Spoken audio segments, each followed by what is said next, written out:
And she says, I wish that I could be like the cool kids, 'cause all the cool kids, they seem to fit in. When we first wrote Cool Kids, it actually was in the maybe pile for a very long time, and we weren't even sure if we were going to finish it. So we just kept rewriting it because we're like, I don't know, maybe it's not even worth doing. So we had no idea what was to come with this song. And then eventually it did make the record, but still nobody knew at the label or between us that this was the song. There were other songs that we were like, maybe that could do something, who knows, and that's a single. But then once we were on Warped Tour, that's when people started to just naturally start singing the song back to us. And it was maybe, I guess, like recently released at that time, because it came out in 2013 but then re-released a couple times. So it's crazy. We had no idea what would happen with this song, and I mean, we're really glad that we put it on the record, that's for sure. Worked out. What's up? We're Echosmith. When the monsters and the nightmares dance around your bed at night, I was ready, waiting right there. I would turn on all the lights. Yeah, of course, when you work on new music after having a song that does really well, I think there's a lot of self-inflicted pressure. I think that, of course, the label would love another Cool Kids or just another song that reaches that many people. But I think there's already enough pressure that you're putting on yourself to make really good music that hopefully is catchy and relatable to yourself as well. So I think that, yeah, there were some outside people putting pressure, but I think more than anything, it was just us being like, okay, let's make good music. And I think we had a lot of fun in the process. And it ended up being like quite a long process to work on follow-up music, because we were on tour for so long with our first record. So it was interesting to, you know, eventually finally put out a second album after lots of politics with label things. And then we ended up kind of doing our own thing and taking our career in our own hands, I don't know, several years ago, which has been really nice. Yeah, I mean, I think we definitely came out of that whole era, probably entering 2016, almost 10 years ago now, excited and tired, because we got to see the world, do so much, and we were also ready to like be home for the first time in like 3-4 years. So we spent, a good amount of time just kind of like recalibrating, getting right, obviously, to writing. Then, the business can slow things down, and we experienced that. I mean, we didn't get to put out our second record until 2020, right before COVID hit. So we had to go through. Even though there was a record made. We had a few records made, and we had our record label spent a lot of money and making records, and then new people would come in the company, and the people we're working with would leave, and then they'd spend more money. And we have thousands of vinyls printed of a record that never came out. There's a lot of waste that can occur in the music industry. Maybe one day we'll do something with it. One day.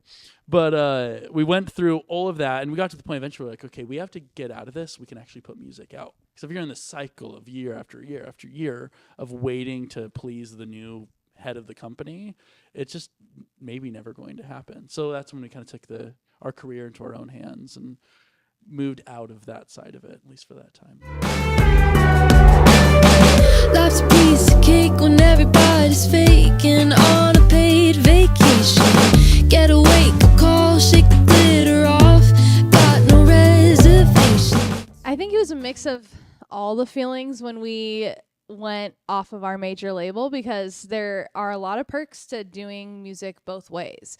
But doing things on our own really gave us a lot of freedom to put out music when we wanted to and when we were ready, which was really nice and refreshing. But you're also doing a lot of self-exploration along the way. And I think obviously with COVID hitting as well as we were making our third album, that obviously put a lot of just confusion in our heads with what do we do? What do we all do? What does this look like moving forward? And I'm really grateful that here we are several years later and we're all playing shows again and getting to get back into the swing of things actually for a couple years now. And it's been really nice. But I think it really actually made us more grateful, or at least me more grateful, that we get to do it. And having that perspective, I think, takes some of that pressure off of, you know, where are we going and where does this end up and what are my goals? It's just like, wow, we get to still do music as a family. And we've been a band for, how old am I? I'm 28. We started when I was 19 years. We've been a band for 19 years now, I guess. Am I 28? Yeah, you're 29, right? Yeah, okay. yeah. I always base it off of how old you guys are because I know your ages better, I guess. But we've been a band for 19 years, so it's crazy that we are still doing this. And I think having that fresh gratitude really makes all of it just more fun and more worth it. Music for us at this point I feel probably a lot more freeing. I think there's less pressure as to like who we're trying to please when we're making music. Because for us now, it's like we're making music that we care about for the listeners who we care about. And it feels like this kind of broader, bigger community that is kind of centered on like these stories that we're telling, but it's more than just ourselves. So at this point, especially because from the beginning, we've always been writing the songs together and a big part of the music. We're self-producing the records and the music now. And so we're able to do it efficiently and well, or whatever. But like at the end of the day, I think as Sydney was saying, we kind of gotten to this point where we're just really grateful to be able to, for a decade to have a career in music is such a tremendous gift. So to be able to wake up and devote time and energy to working on our craft that we care so much about is such a privilege, and it's such a joy. And so we're just like excitedly stepping into, this next season and all that we're creating. And there's a lot in the works at the moment.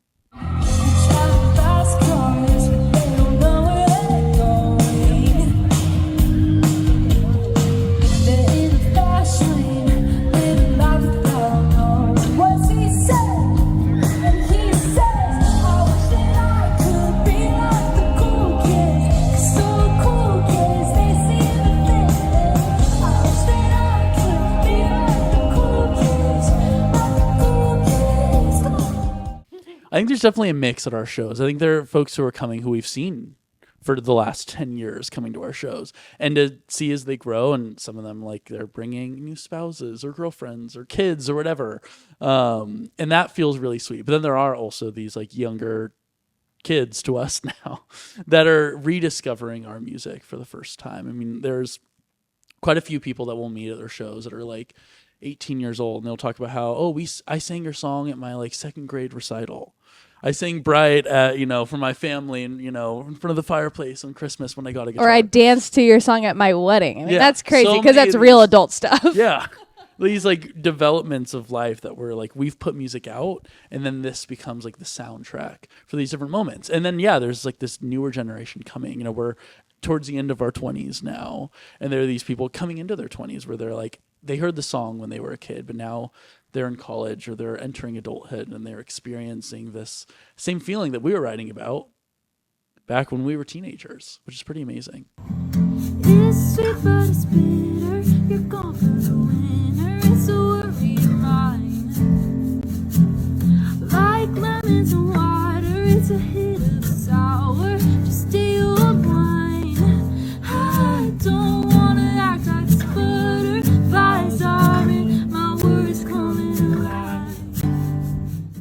So it's really fun to make music with your family because obviously we're super close and we just have a lot of fun together and we hang out anyways. So it's just kind of a bonus that we get to go travel the world and play shows and do things like that, like we've been doing for a long time.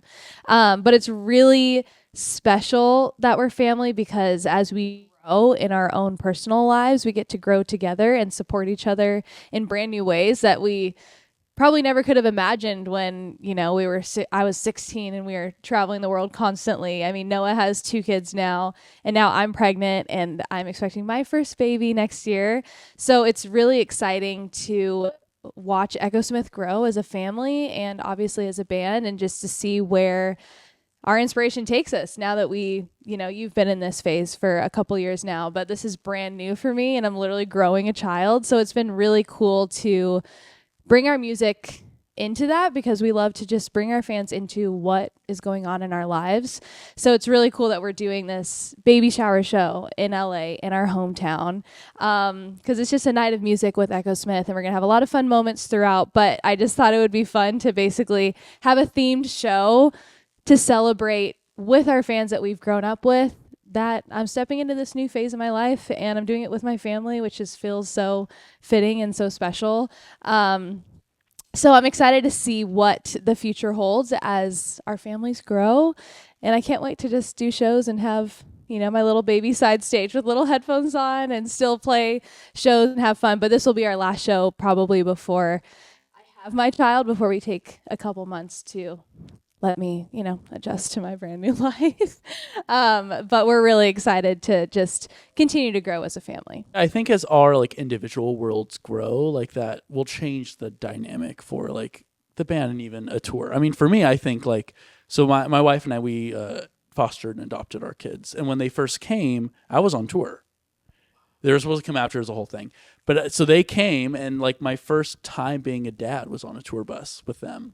It was like this like crazy dynamic where like that was like our entry into being a family. So we're kind of used to this peculiar setup anyway, because life is odd and you can't really control every factor, and sometimes things just happen. And then obviously it's like, Sydney has her kiddo and her husband and my wife, like all these different people that have entered into our world. It's just like a sweet growing of the family. And I think for us, like that is the advantage of the band being a family, similar to like a Jonas Brothers or other bands who are siblings. Like, I don't know if it's positive, and for us it is. It's like a sweet family get together all the time, and as have our opposed kids to like, involved. why are you bringing your kid? Yeah, We're gonna be like, why are you showing up without your kid? Why are you here if you don't have your kids here? They're so cute and I want to hang out with them.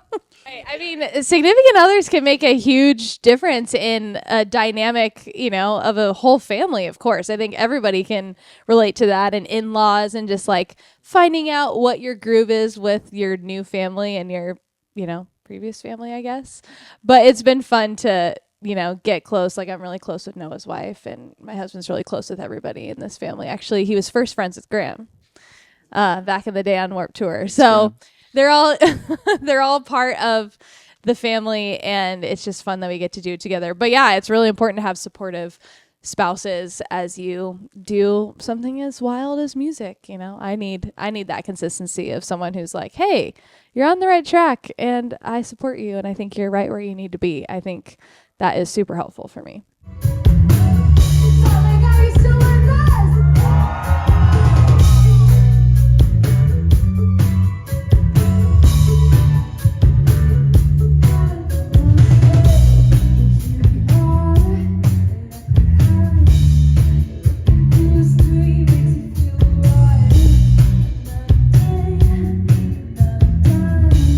So we're finalizing the set list as we speak for Friday's show, but it will definitely have our favorites from the first album and your favorites from the first album, and then just our favorites throughout the years from our catalog and some newer songs as well. But also I've been doing a solo project the past year, so I'm going to probably play a little bit of that as well and just have a little moment to kind of just share more of my story and where I've been the past year and where I'm going with becoming a mom. And I'm most excited about this part, but we are also turning the show into a gender reveal. I'm not going to say how we're going to do it yet, but we are going to tell everybody the gender of the baby during the concert. So it's going to be a concert unlike anything we've ever done before. I mean, we're going to play the songs that we all love and have a lot of fun. It'll be a lot of energy and a lot of sweet moments, and just some good interactive moments with everybody. But having a gender reveal in the concert, I think, will be really fun, and we just get to celebrate this new season together and kind of have this, I don't know, last hurrah before the end of the year. Definitely our last show before the end of the year.